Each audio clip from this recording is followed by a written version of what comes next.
കിഴങ്ങൂർ ഗ്രാമപഞ്ചായത്തിന്റെ 2026-27 വർഷത്തേക്കുള്ള ബജറ്റ് അവതരിപ്പിച്ചു. സമസ്ത മേഖലകളിലും സമഗ്ര വികസനം എന്ന ലക്ഷ്യത്തോടെയുള്ള ബജറ്റ് വൈസ് പ്രസിഡന്റ് നീലകണ്ഠൻ നമ്പൂതിരിയാണ് അവതരിപ്പിച്ചത്. 28 കോടി രൂപ വരവും 24 കോടി രൂപ ചെലവും 3 കോടി രൂപ നീക്കിയിരിപ്പുമുള്ള ബജറ്റാണ് വൈസ് പ്രസിഡന്റ് അവതരിപ്പിച്ചത്. സമസ്ത മേഖലകളിലും സമഗ്ര വികസനം എന്ന ലക്ഷ്യത്തോടു കൂടിയിട്ടാണ് 26-27 വർഷത്തെ ബജറ്റ് രൂപകൽപ്പന ചെയ്തിരിക്കുന്നത്. വിവിധ വികസന പദ്ധതികൾക്കായി ഗ്രാമപഞ്ചായത്തിന് ലഭ്യമായിട്ടുള്ളതും പ്രതീക്ഷിക്കുന്നതുമായ വരവുകളുടെയും തദനുസൃതമായ ചെലവുകളുടെയും വിവരങ്ങൾ ഈ ബഡ്ജറ്റിൽ ഉൾക്കൊള്ളിച്ചിട്ടുണ്ട്. സാധ്യമായ എല്ലാ വരുമാന മാർഗങ്ങളും ഉപയോഗിച്ച് ഗ്രാമപഞ്ചായത്തിൻ്റെ ഏറ്റവും പ്രധാനപ്പെട്ട വിഷയങ്ങൾ പരിഹരിക്കുവാൻ ഈ ബഡ്ജറ്റ് പ്രാധാന്യം നൽകുന്നുണ്ട്.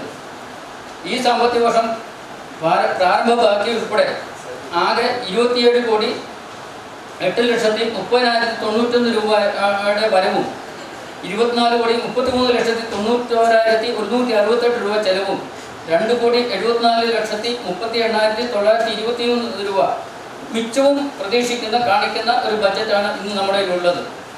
ഈ വർഷം തന്നെ നടപ്പ് വർഷം നമുക്ക് ഏറ്റവും നമ്മുടെ വരുമാന സ്രോതസ്സായിട്ടുള്ള കെട്ടിട നികുതി അത് 100% പിരിക്കണം എന്നുള്ള ലക്ഷ്യത്തോടു കൂടിയിട്ട് ആണ് പഞ്ചായത്തിൻ്റെ പ്രവർത്തനം മുമ്പോട്ട് പോകുന്നത്.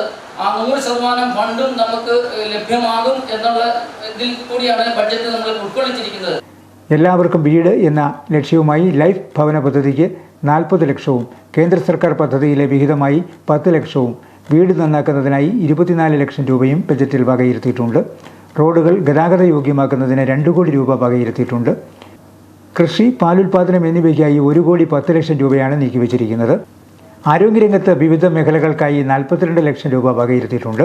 വനിതകളുടെ ക്ഷേമ പ്രവർത്തനങ്ങൾക്കായി വിവിധ പദ്ധതികൾക്ക് സബ്സിഡി നൽകുന്നതിനും ഓപ്പൺ ജിമ്മിനുമായി 22 ലക്ഷം രൂപ നീക്കിവെച്ചു. വികലാംഗർക്കും വൃദ്ധജനങ്ങൾക്കുമായി 42 ലക്ഷം രൂപ വകയിരുത്തിയിട്ടുണ്ട്.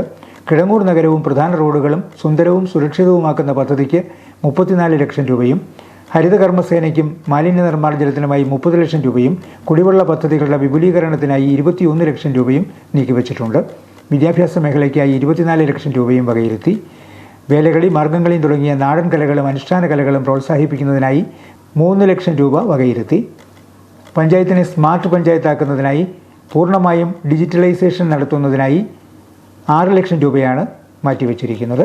വയോജന പാർക്കിനായി 30 ലക്ഷം രൂപയും കാവാലിപ്പുഴ ബീച്ച്, പാലക്കടവ് പാർക്ക് എന്നിവയുടെ നിർമ്മാണത്തിനും പ്രാരംഭ ചെലവുകൾക്കുമായി 5 ലക്ഷം രൂപയും ക്യാൻസർ ഡയാലിസിസ് രോഗികൾക്ക് സഹായധനം നൽകുന്നതിനായി 2 ലക്ഷം രൂപയും വകയിരുത്തി.